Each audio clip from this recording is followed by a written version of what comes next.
अस्सलामुअलैकुम वरहमतुल्लाहि वबरकातुहू। दोस्तों कैसे हैं आप सभी। आज के इस क्लास में हम लोग क्लास 10 के दरख्शा उर्दू के जो दरसी किताब पर मारूजी सवालात हैं और वो हिस्सा नसर से हैं, यानी आपकी किताबें हैं ना, हिस्सा नसर, हिस्सा नज़म, नज़म, हिस्सा गज़लियात। तो हिस्सा नसर में जितने भी क्वेश्चंस बन रहे हैं उन सारे क्वेश्चनों में जो वीवीआई क्वेश्चन है, जो इंपॉर्टेंट क्वेश्चन है, जो मैट्रिक एग्जाम में पूछे जाने की संभावना है, तो उनका पार्ट 1 मैंने कल पढ़ाया था। और जैसे कि मैंने आपसे वादा किया था कि मैं टोटल 50 क्वेश्चंस कंप्लीट कराऊंगा हिस्सा नसर से, तो उसी वादे को पूरा करते हुए आज के इस क्लास में हम लोग क्वेश्चन नंबर 25 से आगे यानी कि क्वेश्चन नंबर 26 से हम लोग देखेंगे। और जो हिस्सा नसर से जो दरसी किताब पर मबनी मारूजी सवालात हैं और जवाबात हैं, तो उनको हम देखेंगे और टोटल कंप्लीट करवाएंगे। दोस्तों आप भरोसा रखें कि ये सभी एग्जाम में पूछे जाने की हम 100% जो है कि चांस रहते हैं, इसलिए टोटल को देख लेंगे।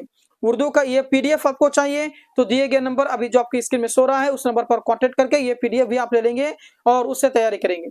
चलिए आइए आज की इस क्लास की शुरुआत करते हैं। यहाँ देखिए कि क्वेश्चन नंबर 26 क्या कह रहा है कि अब्दुल मुगनी की पैदाइश कब हुई है। यानी कि अब्दुल मुगनी, जो कि मैंने आपको बताया था कि ये बहुत ही बड़े शख्सियत हैं, बहुत बड़े आलिम हैं, तो अब्दुल मुगनी की जो पैदाइश हुई हैं वो कब हुई हैं। तो दोस्तों अब्दुल मुगनी की पैदाइश की बात किया जाए तो उनका ऑप्शन नंबर जो है कि आपका 1934 हो जाएगा, बिल्कुल परफेक्ट, 3 हो जाएगा राइट। अगला देखिए क्वेश्चन अगला क्या कर रहा है कि लुत्फुर रहमान के वालिदा का नाम बताइए। कि लुत्फुर रहमान के वालिद का नाम क्या था, उनके अब्बू जी का नाम क्या था। तो लुत्फुर रहमान के जो अब्बू जी हैं उनका नाम था अब्दुल गफूर। क्या नाम था? अब्दुल गफूर। ऑप्शन नंबर 3 बिल्कुल परफेक्ट। अगला क्वेश्चन की ओर हम लोग बढ़ेंगे। अगला क्वेश्चन है कि ड्रामा के तकमील का लाजिमी आंसर क्या है। आंसर यहाँ पर टाइपिंग मिस्टेक है, आंसर होगा यहाँ पर, ठीक है। तो दोस्तों ड्रामा की तकमील का लाजिमी आंसर है आपका ऑप्शन नंबर यहाँ पर हो जाएगा परफेक्ट 2, यानी कि स्टेज। ये आपके ड्रामा की तकमील का लाजिमी आंसर है। अगला क्वेश्चन देखिए। अगला क्वेश्चन है कि लुत्फुर रहमान की पैदाइश कब हुई है। अब उनके पैदाइश के बारे में बतानी है कि लुत्फुर रहमान के पैदाइश कब हुई है। तो दोस्तों 1941 इसका पैदाइश है। ऑप्शन नंबर 2 बिल्कुल परफेक्ट हो जाएगा, बाकी तीनों ऑप्शन गलत। अगला क्वेश्चन की ओर हम लोग बढ़ेंगे। अगला क्वेश्चन है कि नजीर अहमद ने किसकी तालीम के लिए नावे लिखे हैं। कि नजीर अहमद ने जो तालीम और तरबियत के लिए जो नावे लिखा है, तो किसकी तालीम और तरबियत के लिए नावे लिखा है। तो दोस्तों मैं आपको बताना चाहूंगा कि इसका ऑप्शन नंबर जो है कि 3 बिल्कुल राइट हो जाएगा, यानी कि बेटियों की तालीम के लिए उन्होंने क्या किया था, नावे लिखा था। बात क्लियर। अगला देखिए। अगला क्वेश्चन है कि नजीर अहमद का इंतकाल कब हुआ था। कि नजीर अहमद की जो मौत हुई थी, इंतकाल हुई थी, उनकी जो वफात हुआ था, कब हुआ था। तो नजीर अहमद की जो वफात है दोस्तों मैं आपको बताना चाहूंगा कि इनके इंतकाल जो है ऑप्शन नंबर 3 बिल्कुल राइट हो जाएगा, यानी कि 1910 ईस्वी में नजीर अहमद का इंतकाल हुआ था। अगला क्वेश्चन की ओर हम लोग बढ़ेंगे। अगला क्वेश्चन है कि रुकिए एक सेकेंड, नजीर अहमद की पैदाइश कब हुई है। तो नजीर अहमद की पैदाइश कब हुई है दोस्तों, ऑप्शन नंबर जो है कि 1836 होगा। इसका ऑप्शन नंबर 2 बिल्कुल परफेक्ट, ऑप्शन नंबर 2 बिल्कुल राइट। अगला देखिए, तौबतुन नसूह किसका नावल है। यानी कि तौबतुन नसूह जो है किसके द्वारा लिखा गया था। तौबतुन नसूह जो है ना, इसके बारे में आपको पता होनी चाहिए। तो ये तौबतुन नसूह है, ये किसके द्वारा लिखा गया है। डिप्टी नजीर, अब्दुल हलीम शरर, या फिर प्रेमचंद, या फिर हादी रसूआ। तो दोस्तों मैं आपको बताना चाहूंगा कि तौबतुन नसूह जो है ये डिप्टी नजीर के द्वारा लिखा गया था। तो ऑप्शन नंबर 1 बिल्कुल राइट, यानी कि डिप्टी नजीर अहमद। अगला देखिए। अगला क्वेश्चन है कि मैंने वह अंदाज तहरीर इजाद किया है कि मरासिला को मकालमा बना दिया। मैंने वह अंदाज तहरीर इजाद किया है कि मरासिले को मकालमा बना दिया। ये कौल किसका है, ये किसने कहा है। तो दोस्तों मैं आपको बता दूं कि ज़ौक़ ने, गालिब ने, सर सैयद ने, मौलाना आज़ाद ने। तो दोस्तों ये गालिब के द्वारा कहा गया, ठीक है। इसका ऑप्शन नंबर 2 बिल्कुल परफेक्ट हो जाएगा, ये गालिब के द्वारा कहा गया है। अगला देखिए। अगला क्वेश्चन में ही पूछ रहा है कि गालिब का जो इंतकाल है वो कब हुआ था। 4 ऑप्शन है ना आपके सामने, बताइए तो। चलिए बोलिए, आप ही का इंतजार कर रहा हूं मैं। 1869 ईस्वी होगा दोस्तों, ठीक है। ऑप्शन नंबर जो है कि 3 बिल्कुल राइट हो जाएगा, 1869 ईस्वी। अगला देखिए। अगला क्या कर रहा है कि शहबाज की पैदाइश किस शोबा में हुई, यानी कि शहबाज जो है उसकी जो पैदाइश हुई है तो किस स्टेट में हुआ था, बंगाल में, बिहार में, यूपी में, कश्मीर में, कहां पर उसका जो है किस शोबा में शहबाज की इंतकाल हुआ था। तो दोस्तों मैं आपको बताना चाहूंगा कि शहबाज का जो इंतकाल है वो बिहार में हुआ था। इसका ऑप्शन नंबर 1 बिल्कुल परफेक्ट हो जाएगा। अगला क्वेश्चन है कि कह रहा है कि जेर निसाब खत में गालिब ने किसको मुखातिब किया है, कि जेर निसाब खत यानी कि जेर निसाब खत में का मतलब होता है कि गालिब ने एक खत लिखा था, तो आपकी किताब में होगा दरसा उर्दू में, तो उन्होंने खत में जो है किसको जो है कि मुखातिब करके लिखा था वो। तो दोस्तों आपको बताना चाहूंगा करामत हसैन हुसैन हमदानी होगा, करामत हुसैन हमदानी, ऑप्शन नंबर 1 बिल्कुल राइट हो जाएगा।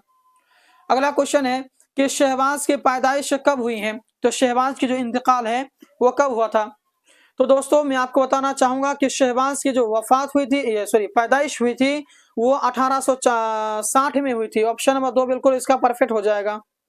बात क्लियर। अगला देखिए, अगला क्वेश्चन है कि शहबाज का इंतकाल कब हुआ था, शहबाज की मौत कब हुई थी, इंतकाल कब हुआ था। तो शहबाज का इंतकाल 1908 ईस्वी में हुआ था, 1908। इसका ऑप्शन नंबर 4 बिल्कुल परफेक्ट हो जाएगा। अगला देखिए, अगला क्वेश्चन है कि मेहदी आफादी यूपी के किस शहर में पैदा हुई है। मेहदी आफादी के बारे में आप जानते होंगे, तो ये जो है यूपी में पैदा हुए थे। तो यूपी के किस शहर में पैदा हुए थे। तो दोस्तों मैं आपको बताना चाहूंगा कि मेहदी आफादी जो है गोरखपुर में पैदा हुए थे, इसलिए इसका नाम के साथ जो है कि मेहदी गोरखपुरी ऐसा करके भी आता है। ठीक है, किस शहर में पैदा हुए थे, तो गोरखपुर में। अगला क्वेश्चन देखिए, अगला क्वेश्चन है कि मेहदी आफादी को उर्दू के अलावा और किस जबान में महारत हासिल थी, यानी कि मेहदी आफादी को तो उर्दू पसंद था ही, उस जबान में उसको तो महारत हासिल था ही, साथ साथ में उर्दू के अलावा किस जबान में उन्हें महारत हासिल थी। आपके सामने ऑप्शन है अरबी, अंग्रेजी, हिंदी, बांग्ला। तो दोस्तों इन्हें जो है अंग्रेजी में, उर्दू के साथ साथ में अंग्रेजी में जो है इन्हें महारत हासिल थी, इसलिए ऑप्शन नंबर 2 इसका परफेक्ट हो जाएगा। अगला क्वेश्चन है कि मेहदी अफादी का असल नाम क्या था। मेहदी अफादी का जो असल नाम है, मुख्य नाम है, वो क्या था। ऑप्शन है कि सैयद मेहदी, मेहदी रिजवी, मेहदी हसन अनवार, मेहदी। तो मेहदी अफादी का जो असल नाम था मेहदी हसन था। इसका ऑप्शन नंबर 3 बिल्कुल परफेक्ट हो जाएगा। अगला क्वेश्चन है कि गालिब कब पैदा हुए। गालिब की जो पैदाइश हुई है वो कब हुई है, गालिब की पैदाइश कब हुई है। मिर्जा गालिब की, ये सॉरी ऑप्शन है आपके सामने में। तो दोस्तों गालिब की जो पैदाइश हुई है वो 1797 में हुई है।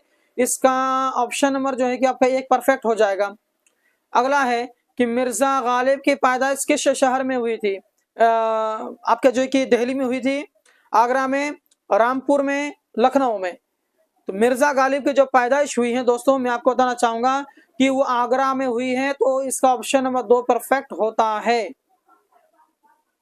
खुतूत गालिब के मजमुए का नाम लिखिए, यानी कि गालिब ने जो एक खत लिखा था ना, तो खुतूत तो गालिब के मजमुए का नाम लिखिए। तो उन मजमुए का नाम क्या था। गुब्बार खातिर, मकातीब सर सैयद उर्दू, मुअल्ला, मकातीब मेहदी। तो दोस्तों मैं आपको बताना चाहूंगा कि इसका ऑप्शन नंबर जो है कि आपका 3 परफेक्ट हो जाएगा, यानी उर्दू मुअल्ला हो जाएगा। ठीक है, अगला देखिए, बेदी का इंतकाल कब हुआ था। बेदी का इंतकाल जो है आपको पूछ रहा है कि बेदी का इंतकाल कब हुआ था। दोस्तों मैं आपको बताना चाहूंगा कि बेदी का इंतकाल 1984 ईस्वी में हुआ था। इसका ऑप्शन नंबर 2 परफेक्ट हो जाएगा। आगे देखिए, अगला क्वेश्चन है कि बेदी के पहले अफसाना का नाम बताइए, यानी बेदी ने जो अफसाना लिख रहा था तो उन अफसाना में जो उसके जो पहला अफसाना है, उनकी जो पहली अफसाना है उनके बारे में आपको बताइए। तो बेगम का तोहफा, कफन, महारानी का तोहफा, जामुन का पेड़। तो बेदी के पहले अफसानों का नाम क्या है। तो दोस्तों इसका जो ऑप्शन नंबर जो है कि 3 बिल्कुल राइट हो जाएगा, यानी कि महारानी का तोहफा इनका पहले अफसानों का नाम है। ठीक है, अगला देखिए, अगला क्वेश्चन है कि बेदी से इंटरव्यू लेने वाले कौन है, यानी कि बेदी से इंटरव्यू लेने वाले कौन हैं। उनका जो इंटरव्यू लिया गया था तो कौन लिया था, असमत चगदाई या फिर क़रातुल ऐन हैदर, मुहसिना कदवाई, रशीदा बेगम। तो बेदी से इंटरव्यू लेने वाले कौन थे? तो दोस्तों असमत चुगताई थे। इसका ऑप्शन नंबर 1 परफेक्ट हो जाएगा। अगला क्वेश्चन है कि शामिल निसाब इंटरव्यू में किसका इंटरव्यू लिया गया? तो किसका इंटरव्यू लिया गया? तो अभी गुजरा है बात कि शामिल निसाब इंटरव्यू में किसका इंटरव्यू लिया गया? तो राजेंद्र सिंह बेदी का। राजेंद्र सिंह बेदी, इसका ऑप्शन नंबर 2 परफेक्ट हो जाएगा। ऊपर में गुजरा ना अभी। अगला देखिए, अगला है कि राजेंद्र सिंह बेदी किस शहर में पैदा हुए? किस शहर में उनकी पैदाइश हुई? कराची में, अमृतसर में, लाहौर में, चंडीगढ़ में। तो राजेंद्र सिंह बेदी जो है जिस शहर में पैदा हुए उस शहर का नाम है आपका लाहौर। इसका ऑप्शन नंबर 3 परफेक्ट हो जाएगा। तो दोस्तों जैसे कि मैंने कल भी आपसे वादा किया था और आज भी मैंने आपसे वादा किया शुरू में कि टोटल में हिस्सा नसर से 50 क्वेश्चंस कराऊंगा। तो वादे के मुताबिक 50 क्वेश्चंस कंप्लीट हो गए, हिस्सा नसर की बात खत्म। अब इंशाल्लाह अगले जो क्लास होगी वो हिस्सा नज़म से होगी और हिस्सा नज़म में जितने भी बड़े बड़े उलमाए किराम ने अपना योगदान रखा है उन सभी चीजों के बारे में आपसे बातें करेंगे, आपको बताई जाएगी। तो ये वीडियो कैसा लगा कमेंट कर देंगे। वीडियो अगर अच्छा लगा है तो चैनल को सब्सक्राइब, लाइक और शेयर जरूर करें। चलिए आइए मिलते हैं नेक्स्ट क्लास के साथ में, तब तक के लिए धन्यवाद।